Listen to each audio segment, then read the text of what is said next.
preceptos, lo buscaré con corazón. A ver, el coro bien fuerte. Tu palabra me da vida, confío en ti, Señor. Tu palabra es eterna, en ella esperaré. Ave María Purísima. Sin pecado concebida. Bueno, nos queda poquito tiempo, gracias. Ahora corro más porque ya vieron en vivo los textos, entonces hebreo, los idiomas, hebreo, texto masorético, porque tiene los puntitos, el griego es más parecido al nuestro porque viene de ahí nuestro alfabeto, las letras son iguales, el arameo, más antiguo. ¿Cómo se formó? Aquí llegamos al punto y vamos a hacer trabajo en grupo. ¿Cómo se formó el Antiguo Testamento? Podemos identificar tres niveles. Primero, los acontecimientos históricos, o sea, los textos reflejan acontecimientos históricos, núcleos históricos, cosas que pasaron, pero no tal cual como están allí. Entonces, no pensemos que es un diario o una crónica de lo que pasó. El éxodo, el paso del Mar Rojo, alguien estuvo ahí, estuvo haciendo la crónica del paso, no. Quizás los que pasaron el Mar Rojo, que cruzaron de a pie el Mar Rojo, fueron solo un grupito de gente, pero no los miles y miles y miles como se cuenta ahí. Entonces, porque la verdad de la Biblia, la verdad histórica es diferente a la verdad teológica. Entonces, acontecimientos históricos. Luego, la tradición oral. Por durante siglos y siglos se fue transmitiendo lo que había pasado. La historia de Abraham, la historia de Isaac, la historia de José, la historia de Jacob, la liberación de Egipto, la historia de Moisés, se fue transmitiendo en forma oral, de generación en generación. Los judíos hasta ahora son así, son gente que tienen muy ejercitada la memoria social y la memoria colectiva. Hasta el día de hoy, los niños, los padres enseñan a los niños, y así padres y madres a los niños, sobre todo el padre. Y si de generación en generación incluso se conocen la historia familiar. Nosotros hemos perdido muchísimo en el occidente. Quizá alguna gente migrante que vino de Europa pueda saber su raíz, pero nosotros no sabemos, y la mayoría tenemos apellidos mezclados ya. Pero qué lindo sería conocer nuestros tatarabuelos, de dónde vinieron, cómo fueron, o se bajaron de la Razamata o se bajaron del barco, ¿verdad? Entonces los judíos sí que tienen eso, no pierden esa memoria, recordar. Los pueblos indígenas también, los pueblos originarios también tienen esa memoria. Ellos se pueden remontar, pero a muchos siglos atrás, el abuelo del abuelo del abuelo del tatarabuelo de la familia, y dónde está. Tradición oral. Y finalmente una tradición escrita. Pasamos del hecho histórico, tradición oral, tradición escrita, pero no es que se escribió todo de una vez, sino fragmentos, relatos, trozos. Luego se juntaron documentos, más tarde colecciones, se juntaron todos esos documentos, se convierten en colecciones, y finalmente un trabajo editorial de algún editor que juntó todo eso que tenemos en el Antiguo Testamento por partes: Pentateuco, libros proféticos, libros históricos, libros sapienciales, libros poéticos, y luego ya un corpus cerrado. ¿Qué significa un corpus cerrado? O sea, estos son los libros para los judíos 39 o 24 según cuentan ellos, y para los judíos para los judíos de Palestina 24 a 39, para los judíos de la diáspora, es decir, los que están fuera de Palestina, del Imperio Romano, 46, que es esa lista después de la que adaptaron los cristianos y más tarde la Iglesia Católica.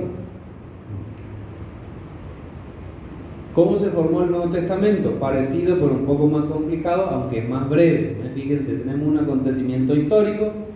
El acontecimiento histórico de Jesús de Nazaret, su vida, su muerte, sus enseñanzas, y eso pasa en las primeras comunidades cristianas, la predicación, lo que se llama la evangelización. Luego hay un momento de reflexión de los discípulos después de lo que pasó. Estamos nosotros en Pascua, hace una semana celebramos la muerte y resurrección de Jesús, seguimos con eso. Los discípulos tardaron pero varios años en entender qué fue lo que pasó con Jesús. No fue así de la noche a la mañana automático que ellos entendieron su fe, quién fue Jesús y todo eso, sino después de la resurrección se tardó años de reflexión, de decantación teológica. Vamos a hacer un largo retiro para entender de por qué pasó esto que pasó. Luego una tradición oral, la predicación que ellos hicieron, Pedro, Felipe, Juan, después Pablo, los otros apóstoles, la predicación oral por todos los pueblos, ciudades donde ellos iban.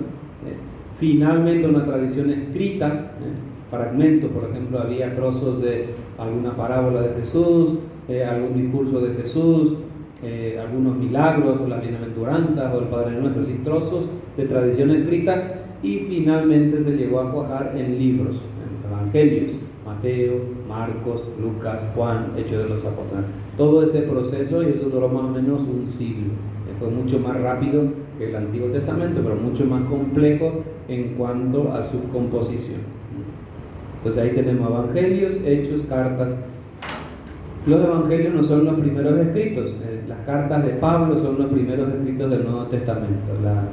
La seguridad que tenemos es, por ejemplo, de Primera de Tesalonicenses, que es el primer escrito cristiano del año 50 más o menos, 50-51, es decir, bien cerquita de Jesús. Jesús muere aproximadamente en el 28 o 30.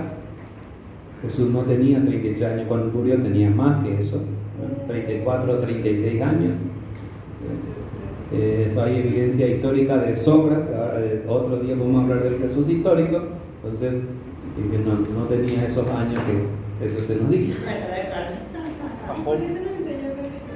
Nadie enseña, eso es tradición oral que queda ahí, pero ustedes no. Claro, eso es tradición oral, fíjense, tradición escrita. Eso en la Biblia no está, y difícilmente van a escuchar de un obispo o el papa o un país que diga eso, a no ser que el país sea muy burro, ¿verdad? Que diga eso, ¿verdad? Pero no va a decir. Así nomás tradición oral, la gente se transmite, se dice, se ve. Y bueno, entonces ahí tenemos un problema, A veces los materiales que tenemos, o muchas veces, no tienen un control de calidad, entre comillas, bueno. Porque esos materiales están aprobados por un obispo. Sí, pero el obispo mismo. No, el obispo no revisa esos materiales, el obispo le encarga a un secretario que haga eso, y el secretario, si no sabe, pasa nomás. Entonces le da eso y firma y se acabó. Eso que no salga en Facebook. Julio está enseñando y ha sido eso. Casi me aplazaste por ponerte que no. Entonces, por eso que es muy importante la formación de los catequistas, ya sea de parroquias y de colegios, peores en los colegios. ¿Escuchaste, Julio? Entonces, 33 años fue el reinado de Herodes, así es que si quieren jugar a la quiniela, piensen en Herodes y no en Jesús. Listo, entonces versiones antiguas de la Biblia, antiguas, las primeras Biblias que tenemos. La Septuaginta, que es la griega, la Peshitta, esta que está aquí en la Biblia en arameo, sirio, arameo antiguo. Luego latín, Bibliorum Sacrorum, Vetus Italica, la Biblia en latín, siglo II, III, IV. Luego la última, que San Jerónimo, por eso es patrono de los biblistas y de los traductores, el Papa le encargó, como había muchas ediciones de Biblia diferentes y había variaciones entre los textos bíblicos, entonces San Jerónimo se fue a Jerusalén, se fue a Belén, aprendió hebreo, aprendió griego, ya se hablaba porque era la lengua del imperio, y entonces tradujo del hebreo, del arameo y del griego al latín la Biblia, y es lo que se llama la Biblia Sacra Vulgata, o la Biblia de San Jerónimo, que es la Biblia, entre comillas, oficial de la Iglesia Católica, en latín. Ustedes saben que todos los documentos de la Iglesia están en latín. Estas son versiones antiguas de la Biblia. ¿Qué Biblia leemos hoy? Algunas de las más importantes, ¿no? Latinoamericana, los colores de latinoamericana no es por casualidad, es por edición. El color naranja, rojo, azul, marrón, verde. Entonces, blanco es de los últimos que ha salido, 2005. Entonces, tienen que mirar siempre. Miren un ratito su Biblia, de qué año es la Biblia que tiene cada uno en la mano. 2005. ¿Hay otro? 2005, color azul, color azul. ¿La puede? ¿Carmen? No, yo ¿Y qué año? ¿Qué año? Año no me acuerdo saber, edición, ¿qué dice? ¿De qué año es la Biblia? Ella les gana, ¿cómo es tu nombre? ¿Tu nombre? Ana les gana porque es de 1859 su Biblia. 84, les gana, pero les... 800. 1884, sí. A ver, otra por aquí, ¿todos tienen de 2005? 95. 95. ¿Dónde está su Biblia? ¿Dónde está su Biblia? 95. Muy bueno, sigamos. El canon, aquí llegamos a un punto y vamos entonces a trabajo de grupo. Vamos a hacer cuántos somos: 2, 4, 6, 8, 10, 12, 14, 21. 16, 18, 20. Ah, buen número. Contigo 21. Vamos a hacer 4 grupos de 5, 5 grupos de 4. 4 grupos. 4 grupos de 5, así al azar, libremente. Traten de juntarse con otra gente que no sea el compinche o la comadre. Traten de juntarse con otra gente para compartir. ¿Qué? Entonces, ¿y qué es lo que vamos a hacer? 1, 2, 3, 4. Ahí no le va a dar segura. ¿Verdad? Ah, bueno. La comodidad. Para que distribuyan acá. Mejor. A ver, La más distribuidora. Yo pensé que era de Bueno, eso es decir. 1, 2, 3, 4. 4. 1, 2, 3, Son compás. Vamos a poner pausa, a ver. grupo que anotó, tomó nota.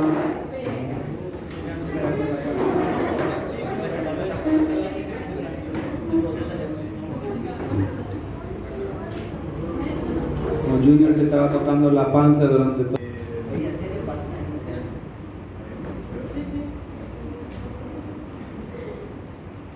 Sí. ¿Qué nos llamó la atención? Una de las cosas que más nos llamó la atención con el grupo fue primero conocer todo lo que la ciencia que hay detrás para validar la palabra, todo lo científico que hay. Y también el encuentro ecuménico que se hace para hacer como una, yo por lo menos lo sentí como una asociación que validan o verifican, no sé si entendí bien, pero justamente para mí y yo creo que también para las chicas del grupo, es muy importante porque así sentimos que no hay manipulación en cuanto a lo que se encontró, ¿no? O sea, que está un católico, está una persona evangélica y más, ¿no? Nada, no sé si... La segunda pregunta, ¿qué nos ayuda a conocer esto? Llegamos así a una sola línea, en base a todo lo que hablamos, y dijimos que nos acerca más a Dios y por sobre todo queremos saber más, queremos conocer todavía más sobre todo esto, queremos conocer la luz. Yo creo que conocer la palabra, conocer los testimonios, aumenta nuestra fe y nos hace crecer. Y la pregunta número 3, bueno, algunas preguntas un poquito sueltas es si es que realmente conocemos todos los acontecimientos de Jesús. Es una de las preguntas que más sonó. Si es que estamos olvidando un pasaje histórico relevante, importante, que estaría bueno saber, ¿no? También hubo una pregunta un poco más profunda, si es que desde ya, o sea, desde todo lo que arrastramos, si es que en algún momento no hubo alguna manipulación de lo que nos enseñaron. Así por acá, hoy en día, por ejemplo, nos enteramos de que Jesús no murió a los 33, entonces así unos cuantos saltaron, o sea, entonces cosas así nos fuimos encontrando y las preguntas que nos fuimos diciendo. Muchas gracias. Siguiente grupo.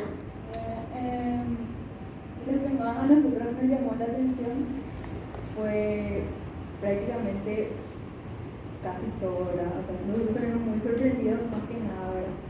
De que el trabajo, personalmente, ¿verdad? El trabajo que involucra todo esto, ¿verdad? El recopilar tantos papiros, recopilar también lo que es la información oral que se da, ¿verdad? porque era un contraste, como vos decías, ¿verdad? Era un contraste entre la tradición oral que se daba, pero también mientras se iba encontrando, se iban descubriendo, el estudio de eso, ir comparando. Y vos decías que no estabas nunca tan lejano de la tradición oral que se estaba pasando, ¿verdad? Entonces eso a nosotros nos llamó muchísimo la atención y también, como decía el compañero, de que como los judíos no le llamaban a Dios, ¿verdad? O sea, tenían un nombre que Dios no tiene, o sea, Dios no es el nombre de Dios, es como nosotros le atribuimos nomás, de forma, ponerle de respeto a Él, o como referencia, ¿verdad? Para referirnos a Él. Eso primero nos llamó mucho la atención, ¿verdad? ¿Y en qué nos ayuda a conocer esto? Creo que más que nada, en diferencia de ayudar a conocer, no tanto en ayudar a conocer, es que crea esa semillita de duda en cual nos involucra a querer estudiar y ir más allá, ¿verdad? Porque nosotros estudiamos o leemos la Biblia, interpretamos, venimos a la misa, pero vos al tener así estos momentos y que te den así esta clase de información, te planta esa duda de que, hija de mí, ahora hay un mundo más grande en el cual vos podés indagar y podés ir formándote, estudiando y viendo cómo puede ser. Y decían, hija de mí, qué bueno la parte científica está involucrada, qué bueno que hay todo un grupo para eso, ¿verdad? O sea, no todos somos exceptos a que solo un grupo, o por decirlo de mala forma, una secta nomás está encargada de eso. Hay de todo, habemos de todo, ¿verdad? Entonces, ¿qué preguntas e inquietudes nos crea a nosotros? Más que nada, dijimos que nos crea no es temor, pero es ese y será, ¿verdad? O sea, y será la duda, ¿verdad? De cómo, suponete, hay un versículo, un libro entero de la Biblia, y que en algún momento, como nuestro canon de los salvados, se encuentre una porción, un papiro que pueda añadir a ese libro una explicación más linda, ¿verdad? Que la ayude a comprender mejor y que a veces no pueda estar incluido, pero que pueda estar en algún momento aceptado. Eso, por ejemplo, para nosotros es explosivo, ¿verdad? De que como nosotros interpretamos la Biblia, pero que en algún momento puede volver a cambiar, pero es tan difícil. Pero como decía, en la canción me decía, con la tecnología, ahora 2000 años después, ¿qué nos dice que no puede volver a ver, que no podamos volver a encontrar y que no podamos volver a conocer algo nuevo? Así que nos quedamos con esa duda que podemos ir siempre viendo, aprendiendo y conociendo más. Muchas gracias. No sé si se va a parar. Ahí le llega. ¿Le llega? Sí, le llega bien. Bueno,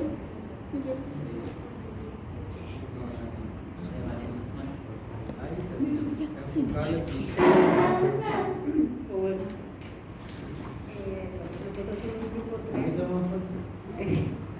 Nosotros somos el grupo 3, probablemente el grupo menos serio. Pues, y vamos a tratar de responder lo más seriamente las preguntas.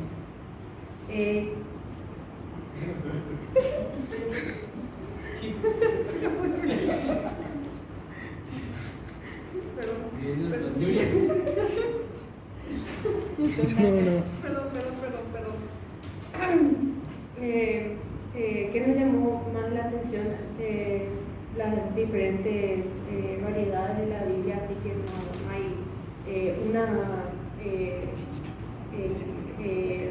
hay una sola Biblia configurada así para todo el mundo, ni para Oriente ni Occidente. No todos tienen la misma traducción, entonces que haya tantas versiones, eso es algo que nos llamó la atención. Los diferentes nombres para referirse a Dios, eso que mencionaba Nuri también, así que en el judaísmo que no tienen un nombre propio para Dios, sino que se refieren a Él de otra manera. Y el proceso para comprobar la variedad de los textos, que no es solamente no pasa por una cuestión meramente interpretativa ni literal, sino que pasa también por un proceso científico de investigación, arqueología, todo. ¿En qué nos ayuda a conocer esto? Creemos que principalmente a profundizar en la fe, a comprender que más allá de la religión es un proceso justamente científico e histórico que no se queda solamente en las escrituras así, en el físico de la Biblia, sino que va mucho más allá de todo. Y las preguntas, inquietudes que me suscitan es cómo se seleccionaron los textos y quiénes. O sea, es muy como que realmente sabemos quiénes fueron los que seleccionaron y cómo seleccionaron, así como ¿y cuál es la diferencia entre las variedades de la Biblia, más allá solamente del idioma o del alfabeto que se utiliza? En esencia, qué es lo que diferencia a todas las Biblias? Y eso sería todo. Gracias.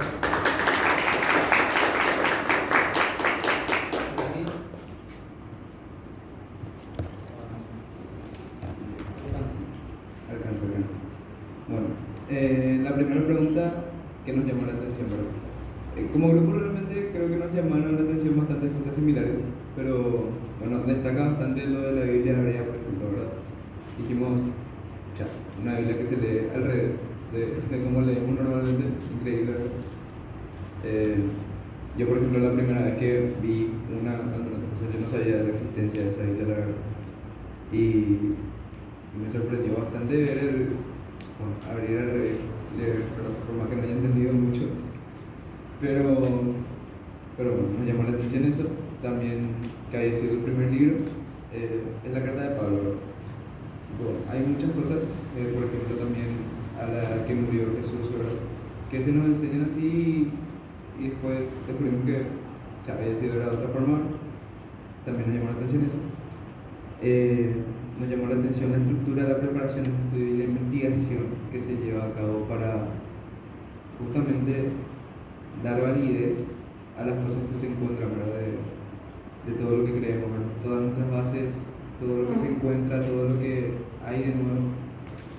Tanta preparación y ahora conocer realmente que hay gente y grupos que se dedican a estudiar eso por muchísimo tiempo es algo que a mí personalmente me llamó también muchísimo la atención, ¿verdad?, porque decís, es un montón de gente trabajando para validar algo que, por más que sea algo pequeñito, es un montón de gente trabajando en grupo, un grupo gigante quizás, y para dar validez a cualquier cosa que se encuentre, ¿verdad? Después también otra cosa, esto también fue más bien aporte de Julio, cómo nos falta por conocer a nosotros, justamente como a nosotros nos falta, diría, el interés por conocer más, por querer estudiar y justamente por comprender perfectamente estos temas, ¿verdad? Hay muchas cosas de las que yo por lo menos me enteré hoy nomás. Realmente con venir acá y estar acá una hora y escuchar, aprendí yo bastantes cosas que realmente no tenía idea. Y justamente eso, ¿verdad?, cómo aumenta la curiosidad dentro de cada uno por querer de repente conocer más y más una vez que decís, realmente sí es un mundo impresionante, ¿verdad? Ahora, la segunda pregunta, ¿en qué nos ayudó a conocer esto? Y Julio, por ejemplo, siguiendo con eso de lo que nos llamó la atención, decía que nos ayuda a darnos cuenta de cuántas cosas podemos hacer como cristianos a nivel de lo que vendría a ser el estudio, ¿verdad? Aumentar nuestro interés por querer conocer más sobre las cosas que nos rodean. Y como jóvenes tenemos que tener siempre las ganas de querer conocer más. Y Pedro, por ejemplo, también algo que dijo es que nos ayuda, mejor dicho, a entender mejor el misterio de Dios. No sé si Pedro quiere agregar algo. La tercera pregunta decía qué preguntas e inquietudes me suscitan. Y Juli, por ejemplo, decía, a ver, la pregunta que más nos sonó a nosotros es justamente ese quién sabe más, ¿verdad? ¿Cuál es la religión que más información, o cuál es la que más información correcta tiene, mejor dicho? ¿Verdad? Y justamente algo que a mí me llamó la atención otra vez dentro de esa pregunta que hizo Julio, es cómo esos grupos, según lo que escuché al menos, están llenos de gente que tiene sus distintas creencias. No todos creen lo mismo, pero igual trabajan conjuntamente para justamente saber si es válido lo que se encuentra, ¿verdad? Hay gente creyente y hay gente no creyente dentro de esos grupos. Y cómo es que ese interés por querer llegar a la verdad es más fuerte otra vez que las creencias que tenemos cada uno entre nosotros, ¿verdad? Y eso es algo que a mí personalmente me llama la atención.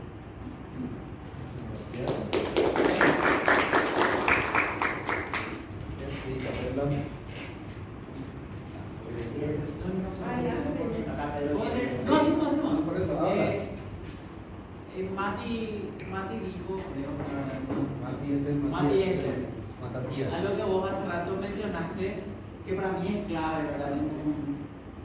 En lo que estamos haciendo. La verdad histórica es diferente a la verdad teológica. Sí. Mencionaste el paso del Mar Rojo, ¿verdad? Yo digo, en contexto de nosotros leyendo personas que quizás, claro, comunes, mortales, ¿verdad? Leyendo, para nosotros es clave esa frase porque nos ayuda a entender mejor. Por ejemplo, dijiste, seguro fueron unos cuantos, no fueron miles, fueron tus palabras, ¿verdad? Y de eso podemos tomar muchísimos pasajes, ¿verdad? Digo yo, no solamente el Mar Rojo. Pero ahí cuidado porque hay que saber cuál sí y cuál no.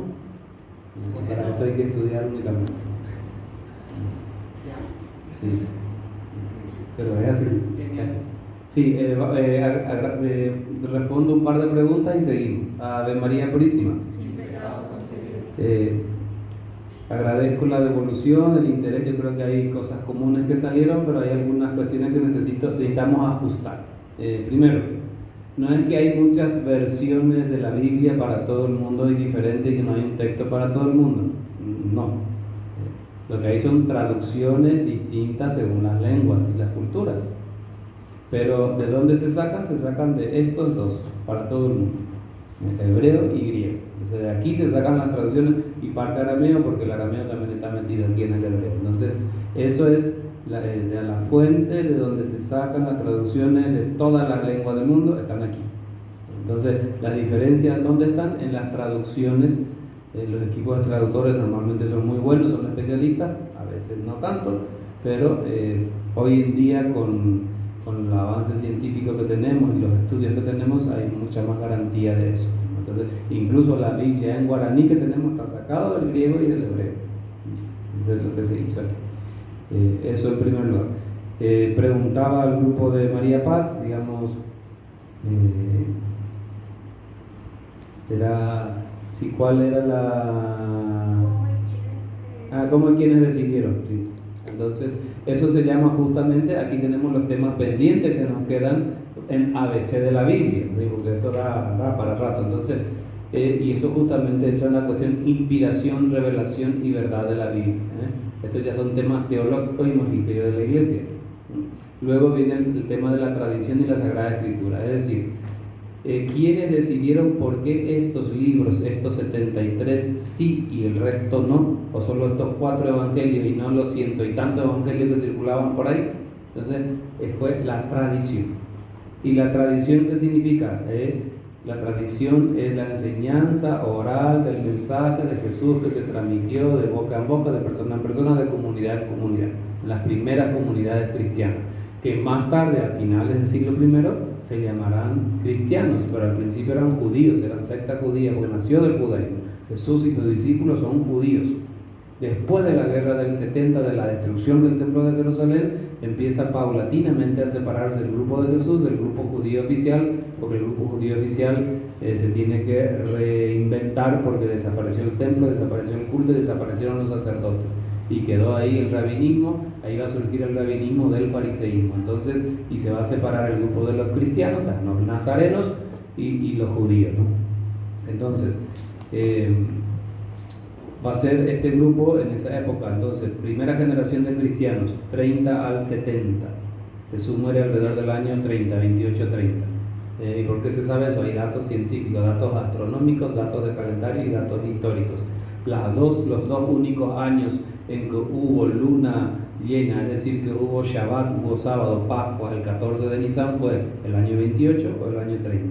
Esas son las dos posibilidades que hay, ¿no? Porque Jesús muere, según los sinópticos, el día de Pascua, y según los San Juan, en la preparación de la Pascua. Es otro tema también eso. Entonces ahí vamos a la cuestión de Pedro. ¿Qué significa? Es verdad histórica y qué es verdad de fe o verdad teológica. La Biblia no es un libro de verdades científicas. Las verdades científicas son las verdades que nosotros, positivistas del siglo XX, estamos influenciados por eso en todo lo que se pueda tocar, comprobar, argumentar y mostrar. La verdad teológica es diferente. La verdad teológica, verdad de fe, se refiere, vamos a decirlo en términos sencillos, a la enseñanza que hay detrás de hecho, no el hecho en sí mismo. Por ejemplo, los milagros de Jesús. No importan los milagros de Jesús. Lo que importa son lo que quiere decir esos milagros. No importa si para el evangelista Juan Jesús murió en la preparación de la Pascua, o para Marcos, Lucas y Mateo murió el día de la Pascua. No importa. ¿Cómo se van a equivocar en un evento tan importante, un día sí, un día no? No importa si murió jueves o murió viernes. Lo que importa es que murió. Y eso, digamos, lo que significó su muerte, su resurrección para los cristianos, no el día exacto.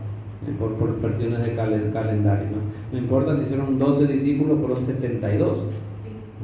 Entonces es la verdad teológica, es la verdad de fe, lo que la enseñanza que hay detrás de eso. Eso es lo que interesa, ¿no? No los detalles históricos, porque no son crónicas históricas, ni siquiera es, vamos a decir, una historia de Jesús.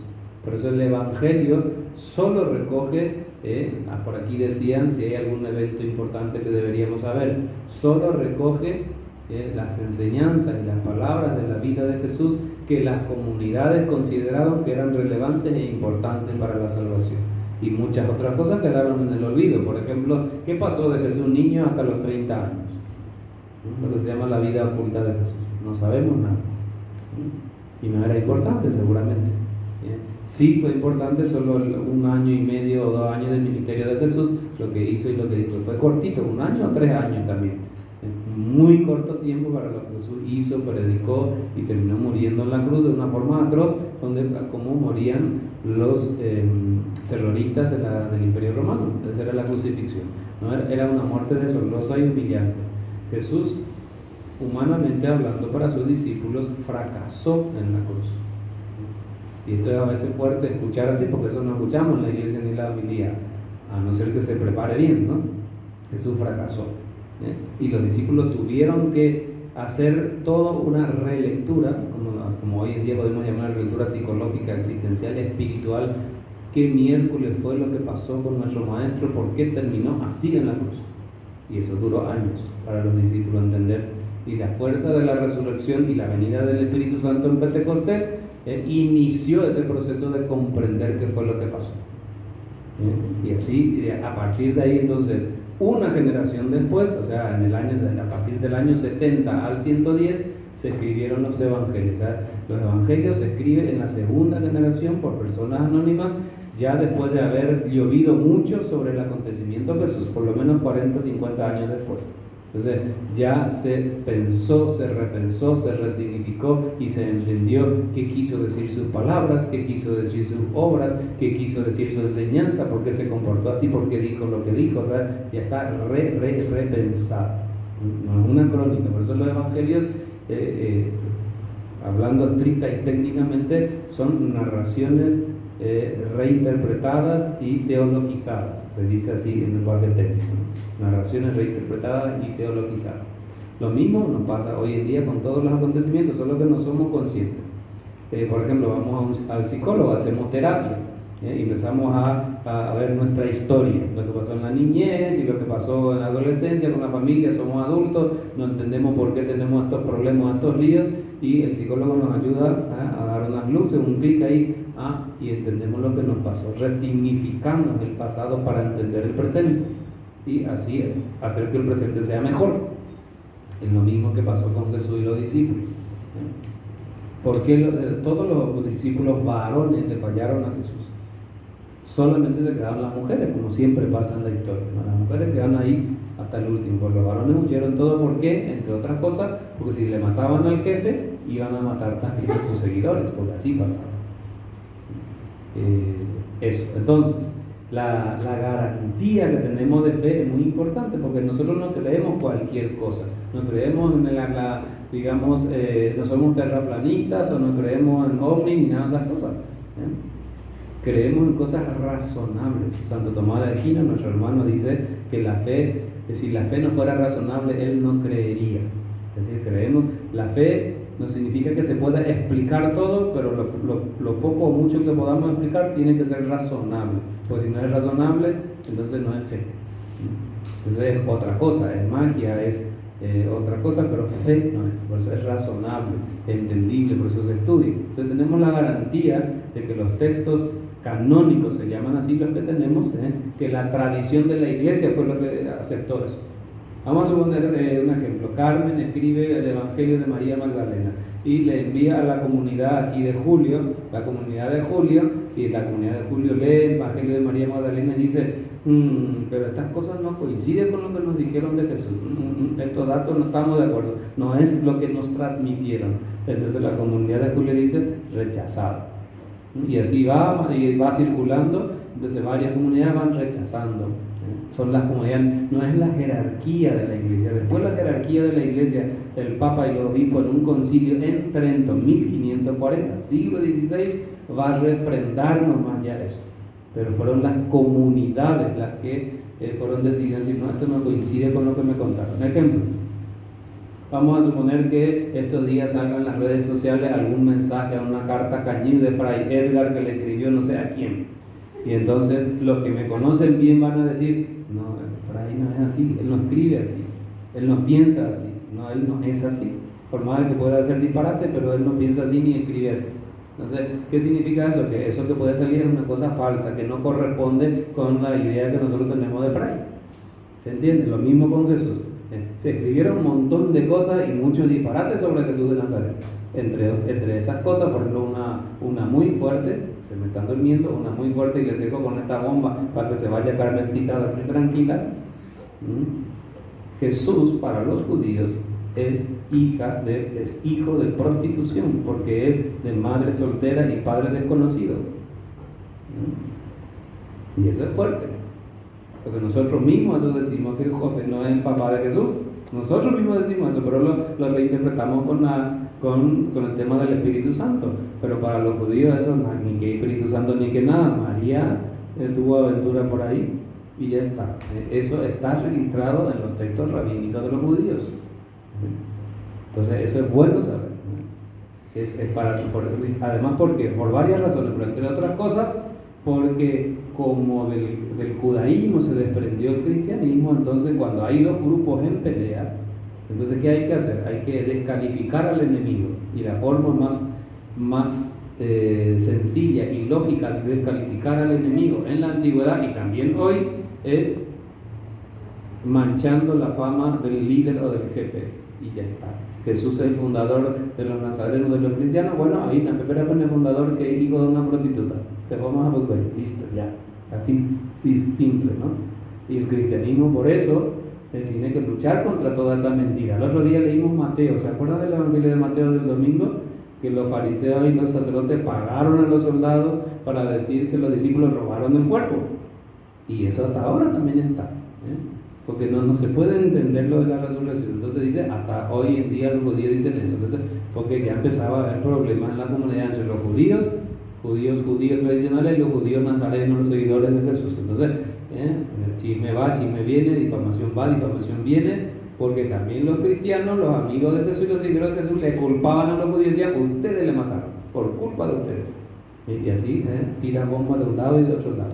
Entonces eso es bueno también saber, no para asustarnos, sino para entender a quién le seguimos. Le seguimos a un Jesús de Nazaret, carne y hueso, Hijo de Dios, que murió y resucitó para nuestra salvación. Y eso es lo que los discípulos nos transmitieron. Nosotros, ¿por qué estamos hablando de esto? Porque hubo una tradición oral antes que escrita que nos llegó hasta aquí. Después más la Biblia, porque nosotros, ni nuestros padres, ni nuestros abuelos leyeron la Biblia. Es tradición oral, es la homilía, es la predicación, es la catequesis, es la imagen, es lo que se cuenta, es la tradición, es el folclore, es lo que se transmite, no tanto la palabra de Dios. Y cuando nos metemos en el estudio serio de la palabra de Dios, nos damos cuenta que Jesús no murió a los 33, o que Jesús pasó esto, o que en realidad es lo otro. Porque siempre estuvo ahí, solo que no llegamos a descubrir del todo quién es ese Jesús. ¿De acuerdo? Ave María Purísima. Bueno, señor Gatuma, entonces estos son temas pendientes que tienen, fíjense, algunos son muy interesantes. Hermenéutica, el próximo mes sí que vamos a entrar en criterios de interpretación y lectura oral, porque quizás eso es lo que más nos interesa y yo sé que es la hora, así que algunos si quiere preguntar más, este es el momento.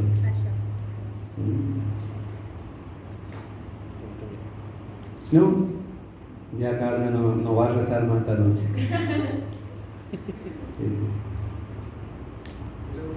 Sí. Sí, señor. Micrófono, esto no sé quién es el micrófono, esto es el micrófono de batería, pero bueno, no sé qué marca es. De la parroquia, sí. Es muy, Una cosa que nos llamó la atención. es muy metálico, muy metálico. A mí se me acuerda de Harry Styles. ¿A quién? No sé, yo veo el micrófono y me imagino cantando con su pantalón. Who is Harry Styles? ¿Eh? Una pregunta que tiene Julio. Dice que en la tradición de la orden de los dominicos, entre comillas, somos demasiado estudiosos, o el estudio es como un valor fundamental en la orden. Lo segundo. Lo segundo, o sea, primero que sería el Lo primero que dijiste, somos estudiosos, o dijiste. Lo segundo, el valor fundamental. Bueno, el valor fundamental es justamente el estudio. Entonces, Santo Domingo, cuando funda la orden de predicadores, más o menos ya miraba que los frailes o que los que serían dominicos tenían que pasar por el estudio bíblico, porque según la tradición, que una vez más hemos estudiado en el dominicanismo, es que Santo Domingo siempre tenía el Evangelio de Mateo, La carta de Pablo. la carta de Pablo. O sea, eso es cierto, o sea, realmente es así. No, y en la edad medieval, ustedes saben que las universidades, la gente que está en las universidades nacieron en el seno de la iglesia, todas las universidades, al lado de las catedrales, París, Bolonia, Salamanca, Oxford, todas son universidades eclesiásticas al inicio, después vino la secularización y se separaron, pero nació en la iglesia. Entonces, Santo Domingo mandó a sus frailes a París, a la mejor universidad y la primera universidad del momento, mandó a París, a Bolonia y a Salamanca a sus frailes para estudiar, y antes en los estudios de teologías era exclusivamente a base de texto bíblico, se estudiaba la Biblia, y ellos sí que leían en latín, en hebreo, en griego, eso porque era la cultura de la edad medieval es mucho más grande de lo que nosotros pensamos, mucho más. Nosotros ahora tenemos que hacer cursos especializados para leer en hebreo, en griego, ellos ya lo tenían a mano, porque lo tenían los que estudiaban, porque la mayoría de la población era analfabeta. Entonces, Santo Tomás de Aquino, que va a ser lumbrera en teología, hizo su tratado de suma teológica para los novicios, por ejemplo. Sí. Hablaste hace rato de los datos científicos y los datos teológicos. Sí. Para los que no estamos en un estudio constante, o por lo menos no tan profundo de la Biblia, así, comparando contigo, por ejemplo, ¿cuáles serían, por ejemplo, los datos históricos que podríamos tomar que no interferirían con nuestra fe o con nuestro estudio teológico? Así que, hablando de eso, O sea, acontecimientos históricos relatados por la Biblia que tenemos certeza de que sí ocurrieron. sí, o sea, que no interferiríamos sí, eso. Porque hay muchos que no ocurrieron, por ejemplo, Jonás en el vientre del pez, no. No, eso es un cuentito. Y bueno, sí, pero eso nos ayuda a pensar. Pero sí que hay acontecimientos históricos, digamos, de la existencia de los patriarcas, que Israel estuvo en Egipto, pero un pequeño grupito, no mucha gente. cómo Israel fue conquistando Canaán, Palestina, todo eso, el rey David, Salomón, Saúl, David, Salomón, son datos históricos, porque hay referencias arqueológicas sobre eso, ¿no? La destrucción del templo, el templo de Jerusalén, datos históricos, destruidos 2 veces, la deportación de los judíos a Babilonia, eso está también en los anales de Babilonia, en los registros del imperio babilónico y persa. Hay muchísimas cosas que son históricas. El tema es que no es tal así como se cuenta ahí.